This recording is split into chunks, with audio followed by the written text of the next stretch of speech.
Hey guys, welcome back.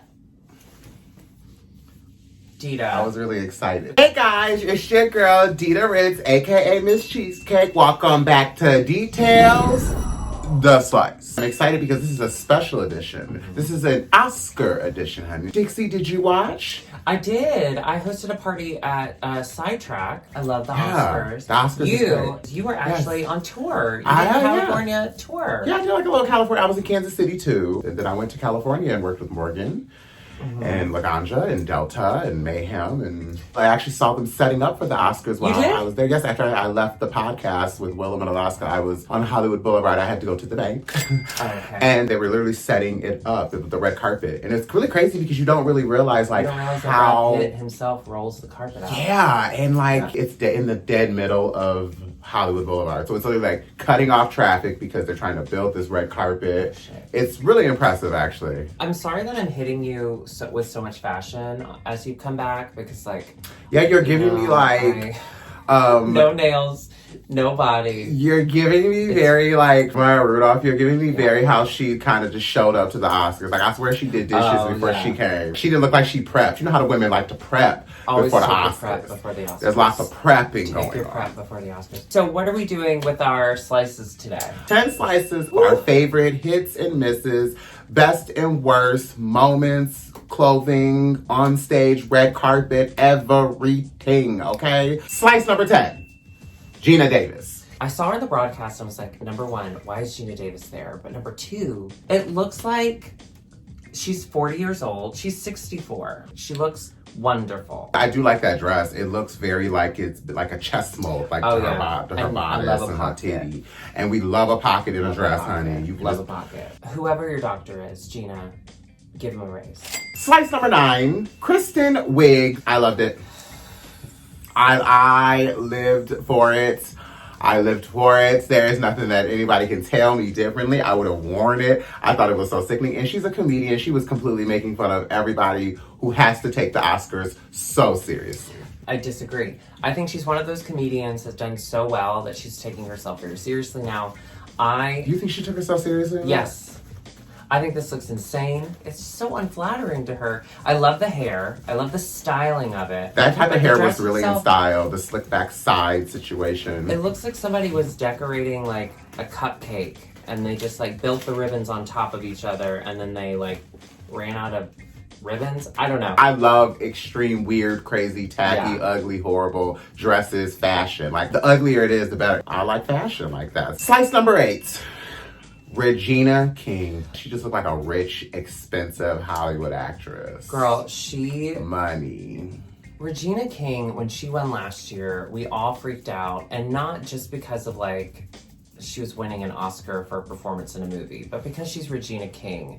And as far as we're concerned, she's Hollywood royalty, and it was her time. And then she showed up this year and she's like, yeah, I've already won an Oscar. I'm an A-list Hollywood celebrity. We were like, oh, you are. Regina King. Can you imagine from 227 to the Oscars, red carpet, Wendy Wendell Orenthal, Clyde Rufus said. I love that the other side without the strap looks like it's kind of pointed, like it's about to develop a strap, and it never quite did. And I love Regina King because she was a judge on my season on Drag Race, and I remember she was. I made eye contact with her, and I just told her, I was like, it was her and Loretta Devine, I'll never forget, and I was like, I had to let them know I just love you. Slice number 7, Natalie Portman. Haute couture, Dior, realness, the cape with all of the female directors that were snubbed. As an old white man myself, I didn't see what the problem was. Oh yeah, I figured that's what you would say. No good deed goes unpunished because people praised it and then they were like, well, but you have a production company and the only female director your production company's ever hired has been you. Actions speak louder than words, which I agree. I mean, if you have the power to change that, especially if you have a production company, do so. Hey, she got us talking about it. She brought, their names to the forefront. All right, slice number 6. Some real questionable fashions here. I think we wanted to talk about sustainable fashions. People who recycled their fashions. Which drag queens do often. Yes, exactly. Saoirse Ronan, Jane Fonda, Joaquin Phoenix. I mean, Jane Fonda is Jane Fonda. She is going to jail for these rights out here. So she can do no wrong to me.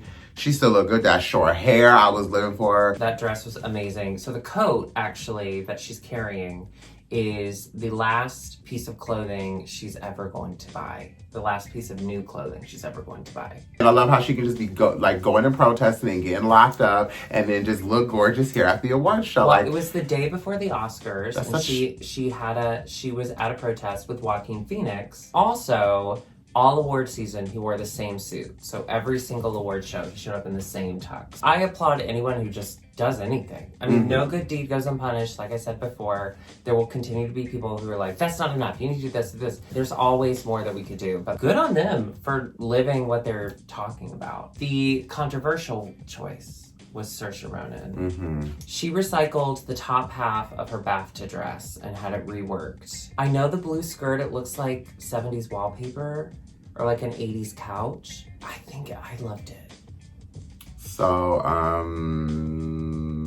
what did you hate about it? Okay, now, and keep in mind, this is coming from the person who liked Kristen Wiig's. I love everything from like the peplum and up. But like, I don't know, the bottom part looked like a shower curtain to me, to be honest with you. The fabric choice is bizarre. It was like, I loved the whole ruffle, but you know, she could have been a little more accessorized. I thought it looked like a little suburban girl going to her homecoming dance. Maybe that's why I liked it, because it's something I definitely could get on sale.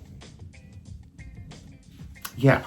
Slice number 5, Miss Janelle Monáe. Hundreds of thousands of Swarovski crystals and the 4 people that it took to hold the dress and get it to her. And this is the interesting thing about it is that Ralph Lauren is normally conceptually doesn't make stuff like that. Like Ralph Lauren is not really like, they don't push the envelope with fashion that hard. I feel like if Janelle Monáe comes to you, you say, what would you like me to make? Exactly, and that's what they did. That's exactly what they did for her because she's such a style icon. The way that it barely skimmed the red carpet. I want to know, perfect length. I would have loved to have seen her get dressed in that because I wonder, you know, that's not just a zipper and a front. Like, you know, like that's got to be a heavy dress. So there's got to be all types of strong hooks and latches. That thing that's going around where everyone's making their brooms stand up on their own. Like, that dress definitely stood up on its own. Most definitely. This would have stood up on its own. I loved on Twitter when someone tweeted out, Janelle Monáe looks like she's about to lose a lip sync to Detailz. I saw that. I thought that was the cutest thing. That was so good. Slice number 4. I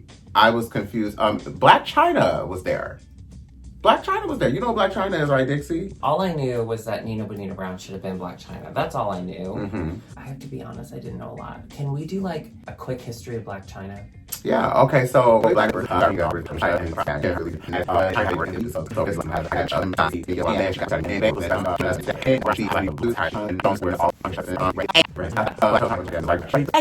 yeah, that's who Blac Chyna is. But I think that was the big question. Why was Blac Chyna there? I liked your jacket. Slice number 3, the adorable Julia Butter. Like a teeny tiny small SJP. That's what she was giving me, like a very small Sarah Jessica Parker, Carrie Bradshaw moment. Had a sandwich in her cute little purse because she knew it was going to be a long night. She said, sometimes I don't like some of the food they have here. And it was her first Oscars. It was her first Oscars. She knew how to like pose. Truly, what a moment. I'd wear it. I would so wear it. I mean, girl, it was, and that cute, adorable bun with them little side curls. You can tell she's going to be stunning. She's gonna be so stunning. So stunning. The world's not on fire. Come on, Miss Butters. Slice number 2. Eminem was there. Do you like Eminem? You ready to lose yourself in the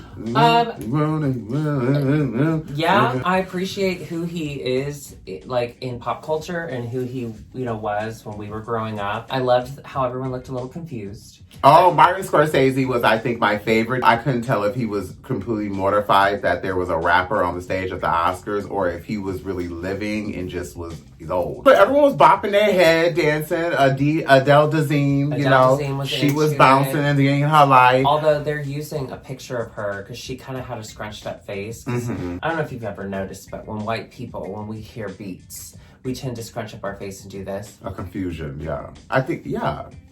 She's trying to catch that beat real quick. So people have taken that and meant that she wasn't into it, but she was very into it. Oh, she was so into it. He did say, it took me 18 years, but I'm here.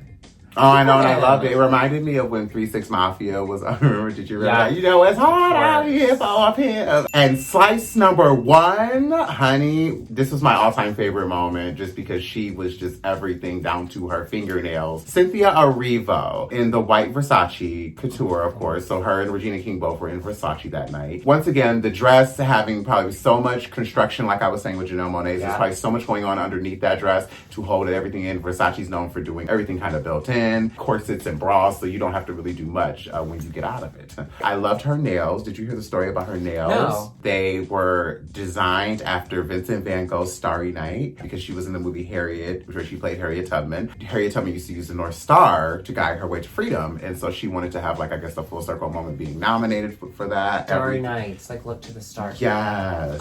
So it was like such a full circle moment for her that night. She really wore the dress. Oh, she looked She stopped the carpet when she was on there. I saw some of the like raw video footage of her like even when standing she there and was just sitting feeling in herself. the Oscars, like when she was sitting down and they panned to her. Oh, beautiful. She was so stunning. And she's a Broadway girl. If you do Broadway and you get to Hollywood and get to do movies, you're extremely grateful because you've had this training. She's a West End girl, really. Yes. She's British. So she started in the West End and then went to Broadway. She won a Tony. Yes. She's won an Emmy, a She's Grammy, one step away from an EGOT. and a Tony. All she needed was the Oscar, which she didn't get, but She's a big deal. I bet she gets there one day. Oh, she will. Yeah, she performed at the Oscars, and she did a good job there, amazing. and she was gorgeous there too with the umpire She did dress and lose. everything. She lost Renee Zellweger doing Judy. Yes. I'm a Judy Garland fan, so I was really I excited. saw Judy. Judy was good. Yeah. Judy was good, and I She thought shouldn't have Renee did a She really shouldn't have good sung live. That was my one critique with the movie. Renee Zellweger does not have the Judy Garland singing voice. I loved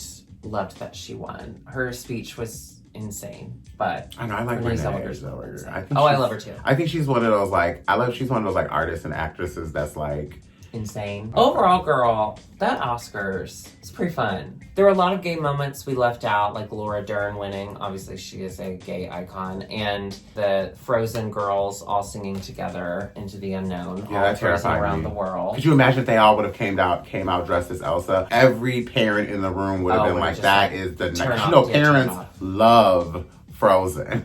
I love Adina Menzel, but I did see a tweet that made me laugh out loud. Detailz. Oh, okay. It said, "Adina, we love you, but please take the alto line."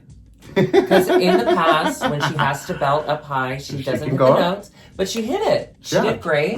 I do think they brought on all the other Elsas to kind of take some of the pressure off of her voice. I was a little disappointed John Travolta didn't introduce her again. I know, that was a great moment when he should have come out. It should have been his big redemption moment, but he's his own issue. Well, you guys asked for slices, and I gave you slices. Well, I'm so glad that you're back.